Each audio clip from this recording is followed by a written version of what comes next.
time for the best coverage of the top stories in sports. The Sports Wrap with Jason Page starts now. Yes, it does, and good to have you with us on this Friday edition of the show. We got a lot to do today. Tino Pattigno stops by because it's a NASCAR Friday, of course. Andrew Petcash, founder of Profluence, will make his first appearance on the show. Former college basketball player in his own right at BU. Get some thoughts with him. He was actually a captain at BU.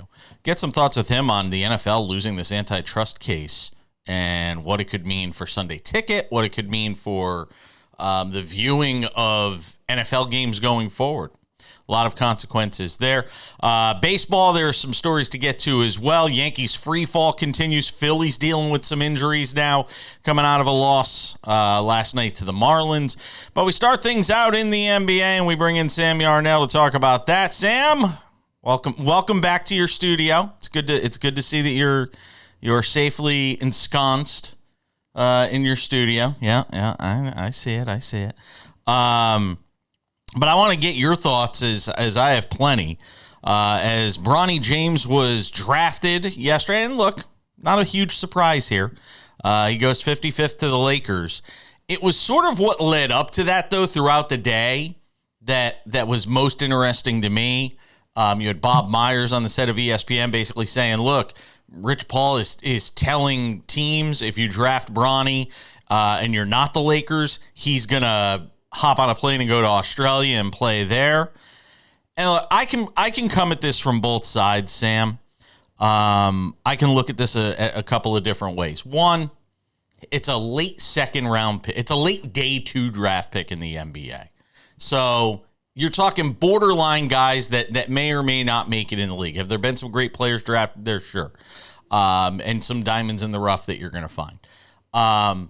You're trying to keep LeBron James, obviously, if you're the Lakers, and try and make one more run with this group of him and Anthony Davis and pair him with a J.J. Redick and see what you can do. I don't have a problem with that. But I'm not going to lie. I wish one team, one owner would have stood up and said, you know what? I'm calling your bluff. I'm drafting him. What are you going to do about it? Because everybody's like, well, Rich Paul has other clients, and that may have made it difficult for them to get those players. Rich Paul's not going to cut his nose to spite his face. That would have all blown over eventually. I wish one team would have stood up and said, hey, man, this is a business. This is a business. If you're a team, if you're a struggling franchise, this is a business. Your responsibility isn't to make sure LeBron James gets to live out his dream of playing with his son. Your job is to do the best thing for your team. If the best thing for your team was drafting Bronny James and holding him hostage over the Lakers as an organization, yeah, there'd be some blowback. But you know what? You might have gotten something. You might have gotten Austin Reeves. You might have been able to figure out something that you could get or extract from the Lakers. So I wish somebody would have called their bluff on it. That said, it's going to be really wild to see LeBron James playing with his son. I actually agree with you 100%, Jason. I thought there would be an NBA GM that would, call the so to speak bluff, but it speaks so much to the players really running that league. It's something that I talk about on the show so frequently. The players run the NBA, and it's not really close. The owners have no power. The general managers have no power. All the power in the NBA rests in the owners and their agents' hands, and that was on full display last night. I think there's a wild dichotomy here between the Lakers' pursuit of J.J. Redick as their head coach and their pursuit of Bronny James as the 55th overall pick. When we're talking about tampering, the Lakers went to the ends of the earth to make sure that no one could make any sort of case for them to be tampering with J.J. Redick. I mean, we saw the whole Dan Hurley fallout. We heard about Anthony Davis wanting a different coach. But at the end of the day, it was GM's podcast partner who ends up being their head coach, as we all knew it would be. But with Bronny James, we're just somehow going to act like he and LeBron don't have the same agent, and then on draft night, his agent goes out and does this. If the Lakers aren't severely punished, and Rich Paul severely punished for what he did last night and what they've done throughout this entire draft process, there needs to be a serious awakening with regard to us fans around the NBA, because this cannot continue. We cannot keep letting these players run this league. Yeah, it's a players' league. And I think it will continue. Yeah, they might get a slap on the wrist. They might lose some, second round pick or something. They'll lose like a that. second round pick in 2027, and everyone will forget. And everybody will forget. Absolutely. Now the question becomes, what kind of a contributor is Bronny James? Do we see him get, meaningful minutes next year with the Los Angeles Lakers? I see some people putting up these fantasy starting fives that have Bronny James at. There's no way Bronny James is starting for the... Now, if that's the case, then the Lakers have a real serious problem, because obviously this is a guy who barely played at the collegiate level. This is a guy who obviously, because of the heart issues that he had, and thankfully that has all been rectified from last July, this isn't a guy that's going to be out there... playing huge minutes from the start, but I think they're hoping they can develop him. I think the Lakers, better than just about any team, maybe other than the Knicks as well, because the Knicks G League team is basically right next door to where the Knicks play in Westchester. The Lakers have their G League team in the same building, same practice facility as them. So you've got an opportunity for Bronny to get meaningful time, playing for their G League team, and sort of building him up and giving him the confidence to play at the NBA level with LeBron. I mean, it's as much as we want to sit here and go off on the different details of how we got here. This is going to be pretty cool. When all's said and done, it's going to be pretty wild to watch LeBron at a still viable NBA age playing with his son. We're not talking like Ken Griffey Sr. at the very end of his career, who could get lucky and knock one out of the park. We're talking LeBron, who is still a top 10 player, basically, being able to play with his son. It's going to be amazing. And it was really cool last night, I will say, to see all these photos of, LeBron winning the Eastern Conference Finals and holding Bronny in his arms, and now they're teammates. And it was really cool to see all of the pictures from when Bronny was a kid and LeBron was young in the league to now, obviously. But yeah, Jason, he's gonna have to get comfortable in El Segundo with the South Bay Lakers. Yep. The reality of the situation is this: Bronny is going to be the last guy on the bench when a few guys on the team are injured. Very true. We'll come back with Andrew Petcash. NFL loses a major lawsuit. We'll get to it next. Over 13 million Americans were affected by identity theft in 2022, and the threats go way beyond just credit card fraud. Today's identity thieves can use your information in ways that are easy to miss by just monitoring accounts and credit, like opening loans, transferring home titles, even committing crimes. Someone got my social security number, made a driver's license, and it was used for criminal activity. You can do so much with a social security number that I didn't know could happen. They drained my bank account. It was terrifying. You're even more vulnerable than you realize. Your information is exposed through online shopping, banking, even corporate data breaches. No wonder there's a new victim of identity theft every 3 seconds. Only LifeLock alerts you to the widest volume of threats all in one place, like someone trying to use your social security number, open a new loan in your name, or even commit a crime in your name. There was a big yes button and there was a big no button. I clicked "That's not me," and LifeLock took it from there. If you become a victim of identity theft, a dedicated U.S.-based restoration specialist will be assigned to your case and work to fix the issue on your behalf. If something happens, you have somebody fighting for you. All LifeLock members are backed by the LifeLock $1 Million Protection Package, including reimbursement for stolen funds, personal expenses, and coverage for lawyers and experts up to $1 million. It can be dangerously easy to steal your identity. With LifeLock, it's easy to help protect yourself. I will be with LifeLock forever. Join the millions of people already protected by LifeLock. And for a limited time, save 25% on your first year with promo code 25TV. All plans include a 60-day money-back guarantee. Call 800-710-7531. Or visit lifelock.com/25TV to save 25% on your first year of identity theft protection. Enroll now.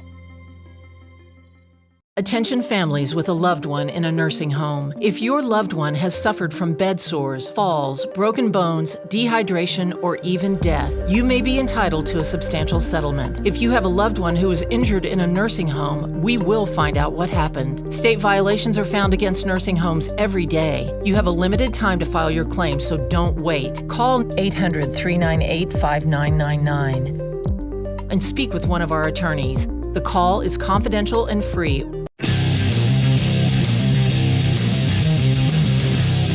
SportsWrap rolls on. Good to have you with us on this Friday.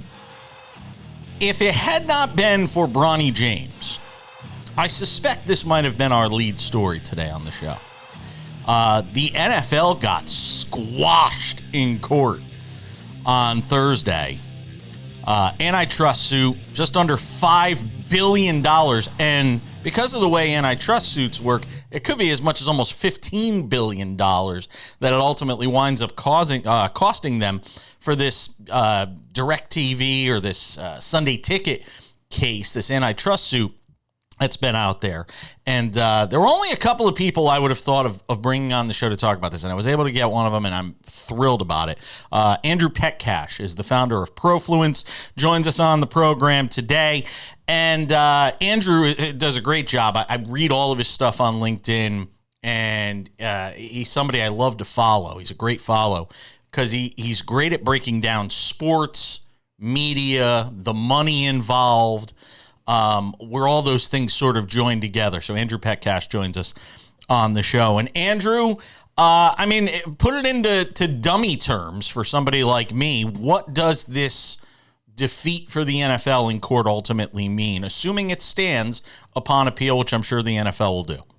Yeah. And Jason, first, appreciate the kind words and having me on. But ultimately, this is a big case that impacts more than just the NFL. This impacts potentially the valuations of a lot of teams across the entire globe. Right now, sports valuations, as we all know, are skyrocketing. We're having a ton of private equity firms and groups come in and buy these minority stakes. Well, NFL is one of the few leagues that has no private equity money yet. When were they slated to start taking private equity money? The fall. Well, now every team is potentially paying $450 million because it'll bake out across all the teams. That's how they'll pay this. And so the teams get squashed, which probably will diminish some of the valuations, which may then avoid some of these private equity groups getting stakes because the teams might not want to sell at lower valuations. And then it sort of puts a real damper on this model of, and we saw it last year, right? Just one game on Peacock, right? And so it was going more this route, and now it sort of creates, where does it go next? Who ultimately takes the hit for this? Because look, the owners love Roger Goodell. They keep giving him deals. I mean, they keep giving him new contracts. So who ultimately takes the hit for this? Goodell testified in this case. According to all reports, he was very confident. There was a lot of swagger. I think a lot of people thought the NFL was gonna get through this. Who ultimately winds up taking the hit for this? I don't want to say taking the fall because they're going to fire Roger Goodell. He's their cash cow. But who ultimately takes the fall for this? I would say the teams at their core, as we just mentioned, a lot of money, $450 million per team going out, which could be much more if it does rise up to $15 billion, which you mentioned. I would say also the fans. Like, the fans get hurt by this as well because now the NFL might try to do other stuff. They might try to make up money quicker. They might put more games behind a paywall to, make up for these downfalls. So ultimately, hey, some people get some money back. Okay, maybe it prevents the NFL from doing some things they shouldn't have been doing in the future. But, someone that's going through a little struggle, they're going to find other ways to make money. So it could be all of us are getting hurt. But does it ultimately change the model by which the NFL is going to have to allow for fans to watch games. Because there are a lot of people that would argue, why do I want to go and pay $450 potentially for Sunday ticket just to watch my one team play out-of-market games, even if it's two teams? Why can't we have a model where you pay just to watch your team play out-of-market game? It seems like it's something that should be able to be done. Is that one of the branches that sort of comes off of this case and the way it's broken down? The way it's looking where it's looking to be headed is we're going to be paying for a million different things or one expensive package. So it's like what cable used to be. You pay for cable, you're getting a little bit of everything. Now we have all these different options. And so you're either going to have to pay for all of them at different times or trials or whatever, and it's still going to equal that same cost. So we went full cycle from cable to fragmentation, consolidated right back up to a different looking version of cable, which is a million different streaming services. And NFL, I mean, it's one of the most watched, right? I think last year of the top 100 live broadcasts, NFL was, I don't know the exact number, but I want to say it was 90 plus of 100, like something. I know sports was 90 plus 100. NFL was a lot of those. And so we'll see what ultimately happens, but everyone's gonna pay and be paying a little bit more to watch your own team play or just other teams. Yeah, I just wonder if it ultimately changes the model, the Sunday ticket model in general. While I have you, you're a former college basketball player, and we were just talking about this to start the show, the Bronny James stuff. You played at BU. I think you were a captain of the BU basketball team. And you're not far removed from your playing days, so I'd be remiss if I didn't ask you, what did you think, and from a business standpoint, the Lakers sort of handling this the way they did, bringing in Bronny James with the 55th pick, Rich Paul playing hardball, basically saying, hey, you draft our guy, he's going to go play in Australia unless the team drafting him is the Lakers. What did you make of the way this all played out? Yeah, I mean, Bronny James, I mean, that scenario is wild. It sort of shows you just the entertainment value of sports, right? It's all about entertainment, not always who the best player is, especially once you get to the pros. And what's really interesting about the whole thing is now they're the most high-scoring father-son duo in history. LeBron James and his son Bronny, obviously LeBron having all those points. But anyway, it's interesting. And as a former player, think there's some player out there that probably deserved it more. And, it sucks, but it's an entertainment business. It's a big business of sports. So, I just view it as it's good for media, and eyeballs at the end of the day are everything, the storylines. And so it was going to happen, whatever we wanted. It didn't matter. That was going to happen. I just wish one team said, we're calling your bluff. Again, because from a business standpoint, your job as an owner or GM is to do what's best for your team. And if what's best for your team was drafting Bronny James and trying to extract something from the Lakers in the process, I would have done it. It would have been pretty funny, yeah, if we saw someone Miami, Pat Riley in Miami, something like that. Andrew Petcash is the founder of Profluence. Go and check him out there. Always love reading your stuff on LinkedIn. I'm glad we were able to get you on. Let's do it again soon, all right? Let's do it. Appreciate it, Jason. We're coming back. A lot more to do on the show. Don't go anywhere.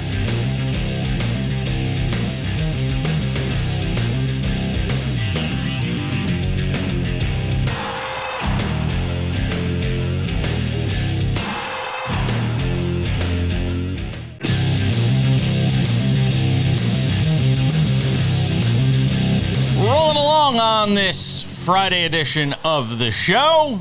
Let's do some baseball before we get to Tino Pattigno in 10 minutes to break down NASCAR. Big race this week in Nashville before they take it to the streets in Chicago. Sammy Arnell rejoins us.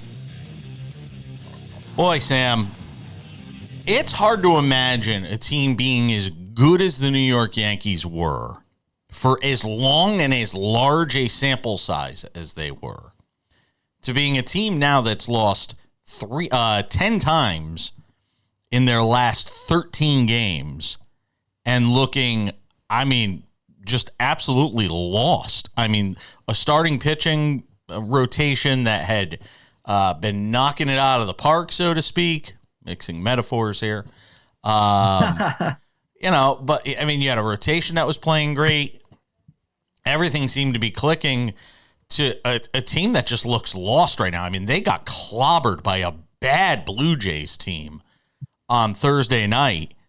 And I mean, look, maybe it's just the ebb and flow of the Major League Baseball season. It's just the ups and downs. But one, the team has not played well against good teams this year. The Blue Jays aren't even that. True. So we'll see what happens over the next few days in this 4-game series. But they have not played well against the better teams and the upper echelon teams in the league. I don't know. I mean, I'm at a loss for words, and that is rare. All right. Okay. I know I did this yesterday on the show. I can't believe I have to do this 2 days in a row on the show. Talk me off this the ledge. Actually hurts my soul. Dude, pump the brakes. And like all this, as much as I understand it, because they're out of a playoff spot and they will be sellers at the deadline, all this Blue Jays slander, we got to stop. There's 6 games under 500. Like, this is very much a Blue Jays team that 2 good weeks and they're in the playoffs. Okay, now that that's off my chest, yes, Jason, I swear, man, you can't lose without winning, because the only thing that this has taught us about the Yankees, their struggles, we'll just say, the last 10 games, they're 2-8. They're on a 4-game losing streak as of Friday morning, right?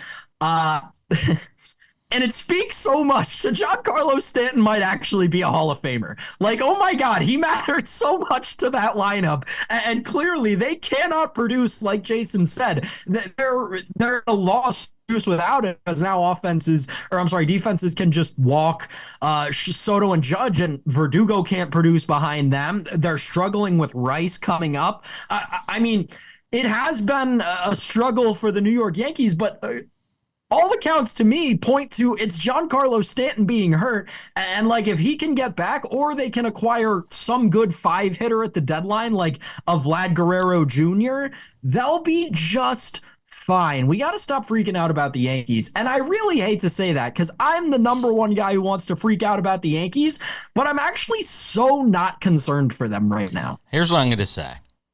And what's troubling to me is Aaron Judge right now is in one of those grooves where he should be able to carry a team. And for him to be playing as well as he is, and them for them to still be 3-10 in the last 13, it feels like you're wasting some of his best moments of this season. Because at some point, he started off slow. At some point, unless he's just going to go Barry Bonds and have this insane season where he hits, 60 home runs and drives in 150, because that's what he's on a pace to do right now. Unless you're talking about that kind of season, there's going to be an Aaron Judge slump. And it feels like you're wasting this time where you could be carrying the team, where Aaron Judge really should be carrying the team because of how well he's playing. That's one of the things I'm concerned about. Talk about the Phillies, because they have obviously been the juggernaut in the National League.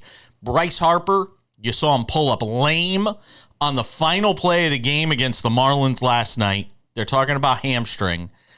That could be anything from 2 weeks to a month. Look, the Stanton injury is a hamstring, and that's going to be a month, and that's on the mild side. Schwarber was hurt in that game as well.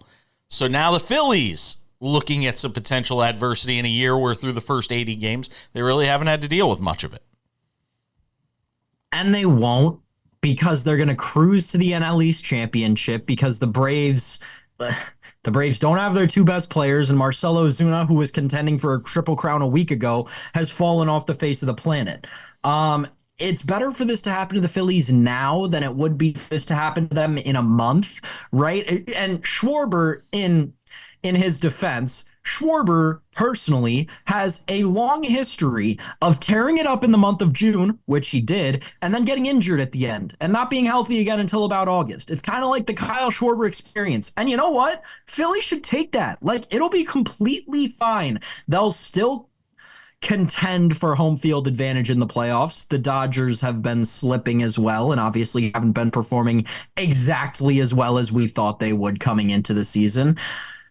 I'm not concerned for the Phillies. They have shown us that they have depth in every facet. They've got depth in that rotation. They've got depth in the bullpen and all around the field. I mean, this is still a team with a very good minor league system. I'm not worried about the Phillies right now. I think they'll be just fine, and they're not going to have any competition in the NL East. Yeah, here's the thing. There's 7 on the loss side ahead of the Braves. 7. And you got to think the Braves are going to do something to sort of, improve that team, obviously, with the loss of Acuna Jr. and the expectations that sort of came in. No Strider, no Acuna. If I'm the Braves, I'm mailing it in this year. Like the Phillies. I don't think so. Because here's the thing with the Braves, right? And I understand that the baseball postseason is different than any other sport. But Jason, the Braves have got to understand that right now you're what? The third at best team in the National League, and it's really probably more like the fifth. Hey, here you go. White Sox say, hey, we're selling everybody. Lewis Roberts available. You're telling me you're the Braves, you're not going and getting him? I'm not giving up what it's going to take because the White Sox are going to want. No, they're going to want a haul, and they should get one. Prospects. Yeah, they should want one. I don't give that up if I'm the Braves. I can tell you, what tells me that division isn't over, Braves are priced at $240 to win the NL East right now. What are the Phillies? Phillies minus 290. You wouldn't lay it. You wouldn't lay it. I know you. Oh, my God. Let me tell you, if there's anybody that doesn't like the juice, I don't know anybody that doesn't like the juice as much as you. There's no way you're laying 290. Hey, we cashed live on a Connor McDavid minus 350 to win the Stanley Cup. You'll never be able to say that again. Phillies minus 290, Braves plus 240, and the Mets plus 8,000. There you go. What about the Nats? Plus 50,000. Tino Pattigno is coming up. Tino has a better chance to win the AL East than the Nationals do. We're coming back. Don't go anywhere.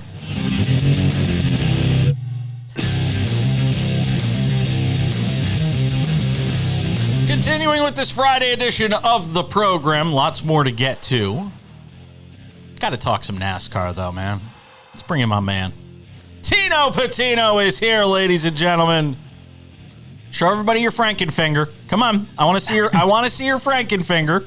He broke a finger on Wednesday, but he's a gamer. He's still here. He plays hurt. Hangs out with us. Yeah, absolutely. You wouldn't miss this for anything. Hangs out with us on the show. All right. Talk to me about New Hampshire.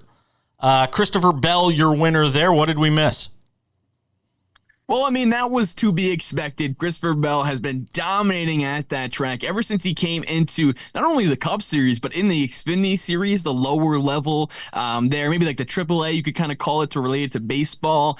He has 100% win rate at that track. He's 4 for 4, and he actually raced there on Saturday before the race last weekend on Sunday and won it as well. He goes into Sunday, and he was looking like the car to beat for the most part until the rain came. And I was actually at that track while it was raining, had to leave, had to evacuate, thunderstorm warning, the whole big thing. And now, Jason, I was also at the Coca-Cola 600 when it was raining, and Christopher Bell won that race as well. So I think he has me to thank because 2 races for Tino, 2 wins for Christopher Bell, and 2 rain delays as well. So the rain and Christopher Bell just love me, I guess. I guess so. And Christopher Bell, your winner. Talk about his season as a whole.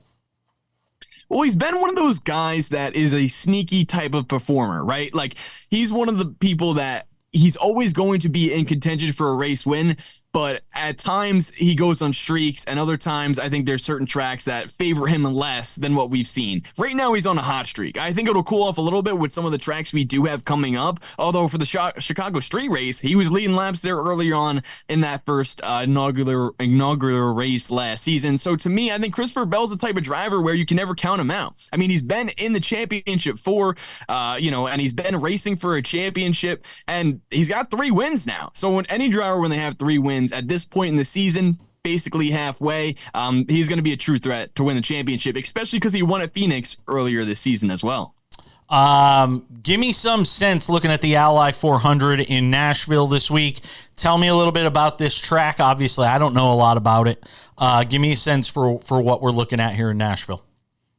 Definitely. So it's a 1.3 mile long racetrack. It's intermediate in that sense. It's going to be 300 laps, 400 miles for the Ally 400 there. Another thing I want to note too is it's concrete. So it races a little bit similarly to tire wear issues like we could see at Dover. That's another concrete track. Bristol as well. But it's 1.3 miles long, so it's going to be high speeds. You can go 3 to 4 wide in the corners, and I think this is going to be a really good race because we've seen an intermediate style track so far this season. Some great racing action, and this is one where the Chevys have dominated. We've raced there 3 times thus far, and Chevys have won every single race. Wow. Christopher Bell again. What do you think of? We haven't had a lot of repeat winners this year.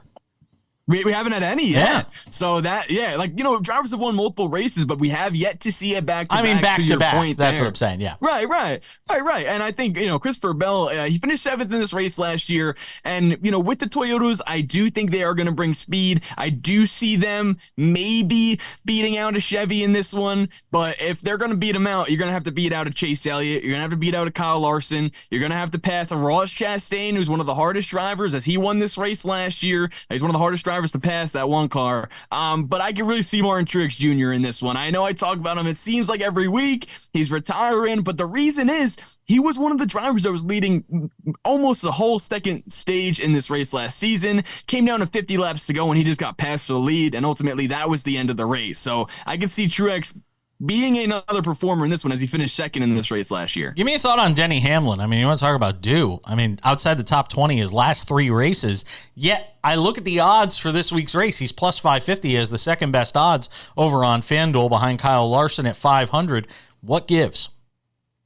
Well, 11 team's been struggling a little bit. Last week, they had the rebound that they were looking for at New Hampshire. The only problem is they didn't get the finish they necessarily deserved. He was running within the top 4 the entire day. All the drivers I talked about last week, whether it was Truex, Logano, Bell, Hamlin, they were running 1, 2, 3, 4. So we were locked in from that standpoint, and so was the 11 team, except when the rain came, they had to switch to wet weather tires. And honestly, Jason, Denny just did not perform well on them. The track was a little bit slick. It was good to see them racing in the wetter conditions there on the racetrack, but Christopher Bell was able to get more power going into and more speed going into corner entry and coming out of corner exit as well. And Denny Hamlin just broke and started braking way too early, hindering his speed and making him drop positions drastically. He was in 2nd place the time NASCAR restarted the race after the rain delay and finished back half of the back 20. He fell all the way back. So I look for him to get back on track here at Nashville. He's definitely a threat to win this race. Top 5 for sure. We're looking at odds wise, like you mentioned, plus 550 for top 3, plus 160 for Denny Hamlin. I don't hate that because I think he'll consistently get a little bit better as these summer months continue on. All right, pick me a winner. Pick you a winner, it's going to be Martin Truex Jr. I have to stay on the MTJ train. I think he is even more due than Denny Hamlin is, especially at Nashville, a track where, although it has been Chevy dominated, I can see Truex beating out a Kyle Larson and a Chase Elliott, who will also be threats to win. I have to note, Tyler Reddick as well. 11-1 right now. He is a great value play early on in this week. He can go out, probably win the poll, at least start top 3, and that number will be cut in half. So keep an eye out for Tyler Reddick and Martin Truex Jr. from the Toyota side. As high as 13 right now over on FanDuel as well for Tyler Reddick. How about Bubba Wallace? Talk about guys that need to do something to get into the playoffs. I only got a few seconds here, but Bubba Wallace has got to do something. He needs to put together consistent finishes inside the top 10. Joey Logano was able to jump him last week in terms of the point standings, and it was crazy because Bubba was having a better race. Joey crashed out, and then Bubba got into a late race accident. So he's been performing well, but he needs to get the finishes that he deserves. Tino Pattigno, ladies and gentlemen. Tino, we'll see you next week, my friend. Yes, sir. Let's rock on in Nashville.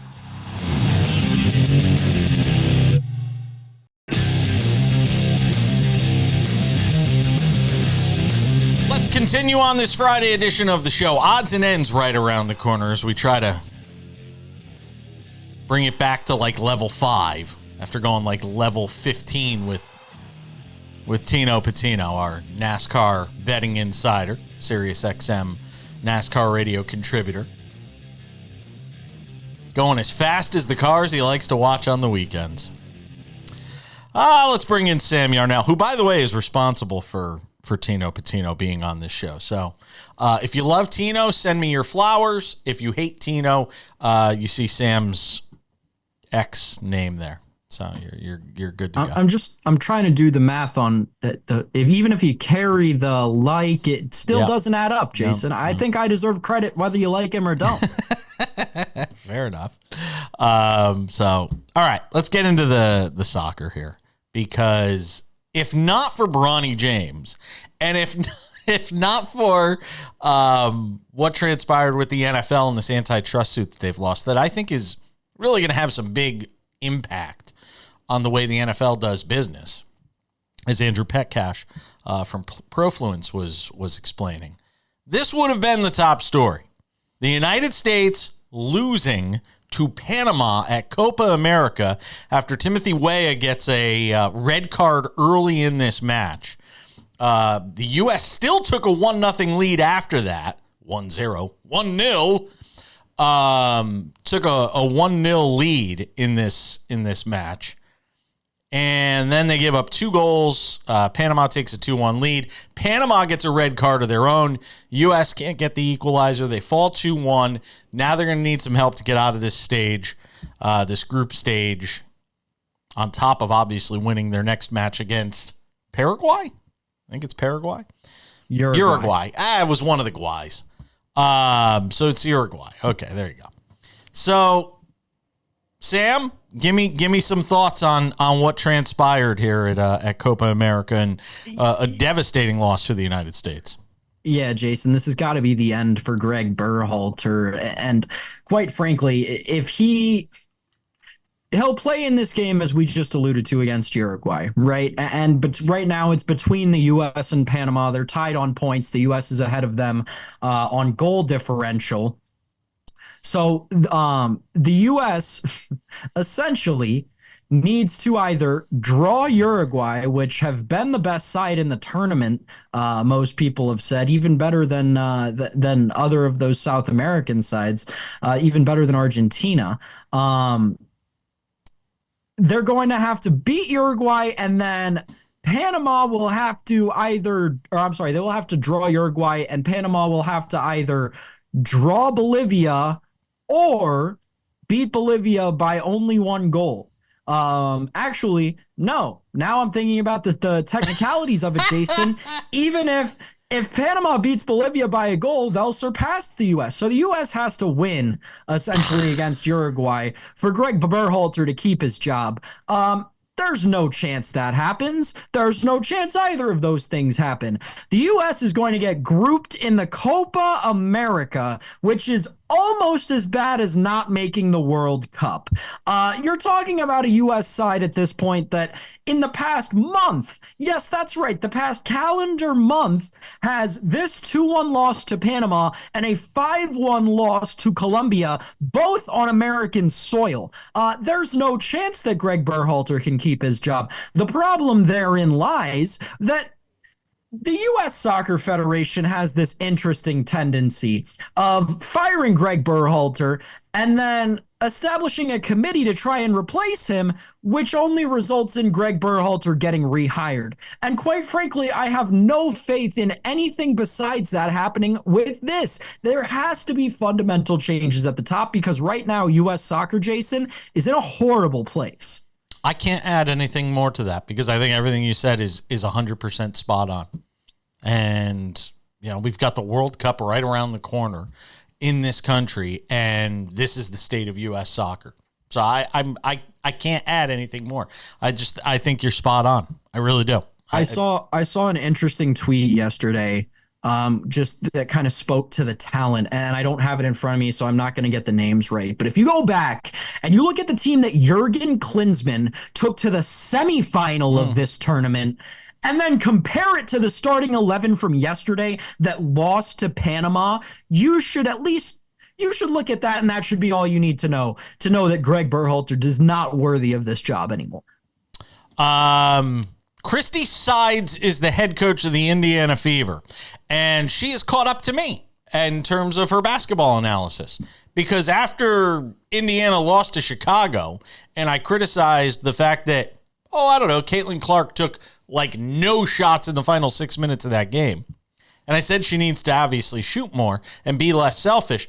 Well, now Christy Sides is caught up with that thinking.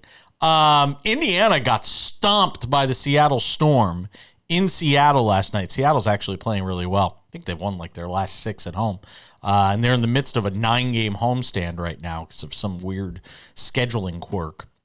It's like baseball, 9-game homestand. Seattle beat Indiana last night. And after the game, Christy Sides said that Caitlin Clark needs to take more shots. Only took half the season for her to figure out that Caitlin Clark needs to be more assertive on the offensive end, that she is being unselfish to a detriment. And now, Sam, you start to wonder. Another double-double for Angel Reese last night. Is there a shot that somebody other than Caitlin Clark actually winds up winning Rookie of the Year honors? Reese is plus 400, Caitlin Clark minus 600. I just don't think that there is, because, Jason, you've got to remember with these awards in sports, they're voted on by the media. They look for narratives, and the narrative is with Caitlin. I don't know. There's one that's building for Angel Reese. She's a double-double machine. I think where their teams finish could have an impact on it, too. We're coming back with odds and ends next. All right, just about time to wrap things up on a Friday edition of the show. Before we do, though, this reminder, make sure to check out the Sports Wrap with Jason Page podcast. It's available for you Monday through Friday, every day of the week, really. We don't put the weekend show up because the weekend show for our weekend affiliates is the best of everything from throughout the week. So if you have the podcast, you see everything that's going to be on the weekend show anyway. So go and check it out. Spotify, Google Play, Apple Podcasts, iHeartRadio, TuneIn, anywhere you get your podcasts. Go and subscribe today. It is fantastic. Without any further delay, time for some odds and ends. Sam Yarnell, odds and ends. Miles Russell trying to make the cut. The 15-year-old trying to make the cut at the Rocket Mortgage Classic Detroit Golf Club. He shot a 2-over opening round on Thursday. He had a double bogey on what was his back nine. Other than that, I mean, he looked the part of a PGA pro. I mean, I was blown away at his poise, his composure. He acted and performed like somebody who belonged here and knew he belonged here. I watched him in his post-round press conference where he's up there answering questions, hands on hips. Looking like he's done this 1,000 times. I can't say enough. You met 15 years old. Sam, what were you doing at 15 years old? Do I want to know? I think I was a sophomore in high school. I was going to class every day. But no, it's a great story, Jason. It's truly impressive, and, you wish the best for the kid. Hopefully he makes the cut and, makes some money this weekend. No, he can't make any money as an amateur. He's 15 years old. But you have to wonder, how long before we see him regularly on the PGA Tour? Like, do you even bother going to college if you're Miles Russell? Yes. No. Yes. Why? Yes. Why? Go get $250,000 in debt when you're ready to be on the tour at 18? Jason, $250,000 in debt? What are you talking about? The kid's going to get a full ride, and he's going to get a boatload of NIL money, and on top of all that, you get a college degree so that when golf stops working out for you, you can actually go get another job. You can go work at a driving range. You could be a tin cup. Go be a driving range pro. Listen, if it's me, again, I'm somebody who didn't go to college. You and I are different that way. I started in broadcasting when it'll be 30. I started just before my 17th birthday. I started in media. I was like Miles Russell of broadcasting. That was that kind of thing. No, I can't use that. Anyway, congratulations, regardless of whether he makes the cut this weekend. We'll have a recap on Monday if he does make the cut, because I just am fascinated when you get these sort of prodigies that are able to perform at this level and play with the best in the world. It blows my mind. I saw Camilo Villegas yesterday. out on the course at this. Yes, Spider-Man. They used to, the guy who used to lay down on the greens. That was pretty cool. Hadn't seen that dude in ages. Camilo Villegas out there. Haven't heard that name in ages. Yeah. Ricky Fowler playing pretty well out there as well. He's had a rough season on the tour. All right. Last but certainly not least, you might be wondering what is on your screen right now. I'm still trying to figure it all out. So here's this young woman who was at a game in Omaha at the College Baseball World Series. And apparently ESPN decided to show her and her friend licking an ice cream cone for 20 seconds. And now she has gone on this 5-minute diatribe about how terrible it is that ESPN showed her on camera for 20 seconds licking an ice cream cone and talking about it for 20 seconds. And she's saying all the terrible, nasty things that she's seeing on social media. It's all ESPN's fault. I just can't, Sam. I just can't. That's how you know that it's actually invalid, when it's against ESPN and Jason Page can't get behind it. Yeah. So Jason was actually with me when I first watched this video, and 40 seconds into it, I closed it on my phone and said, 5 minutes? Yeah, that's enough of that. So couple of main takeaways here for this person that clearly has not existed on the internet, although definitely was an iPad kid.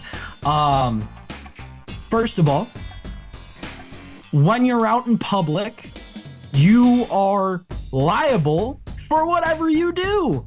So if you are doing something that you don't want to be seen by many people, maybe you shouldn't do that in public, let alone in a stadium filled to the gills with 30,000 people there to watch a college baseball game, of which it looked like you had pretty good seats. That's neither here nor there. Second of all, I would say there are a couple of other takeaways. Number two, the internet sucks. This is not breaking news. People suck. I agree. Really, like, if you're just finding this out in 2024, I really want to live in whatever world you were living up until now, because the internet has sucked for a long time. Like, and that's part of what makes it so great, is that it sucks so much. Yeah. The third thing, there was a comparison in there to a popular meme going around, and in there she says, no disrespect, whatever, with relation to comments and stuff. Listen, this is a fundamental thing for people to know. If you say no disrespect about something in an argument where you're talking about how you were disrespected, it doesn't add up. Yeah. Buyer beware, man. You go to a baseball game, you're going to wind up on camera. We'll see you next week.